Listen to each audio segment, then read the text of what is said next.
All right, guys, let's jump into the first section here is the in-home underwriting, the field underwriting process. That is when you are sitting with the client. They have said yes. You've sold them the policy and you're doing the application either virtually or in person. Now, what you want to do to make sure you do this right, you want to start the application on page 2. That is the medical questions. Now, going through the medical questions, we want to make sure that you ask them as they are written out. Do not shorthand the questions. Make sure you ask them as they are written. Once you ask the questions, get a real response from, if you're sitting down with a married couple, you need to get a real response from both the husband and the wife. You need to make sure that you're asking it and getting a clear answer for both the health and habits questions. You got to remember that insurance is a legally binding contract. If a question generates because you answered yes on one of the 20 or so medical questions, you need to make sure that you fill in the addendum. You can't just leave it blank. If you answer yes to something, a corresponding addendum will pop up that you need to fill in with more questions, and make sure you fill it in thoroughly and correctly. If you do have questions during that process, for anyone that has health or habits issues, please call your manager. Get them involved during the application process.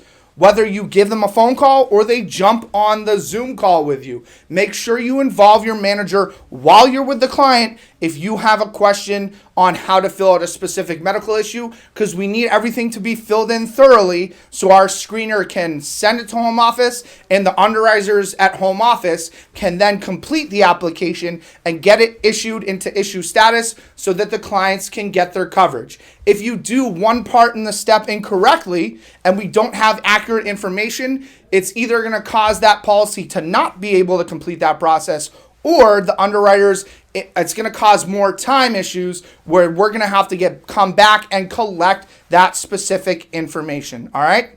So after you're done with the medical questions, you need to make sure that you complete the doctor's information accurately and thoroughly. So name of the doctor, last name, phone number, address, and when the client has had their last physical. All right.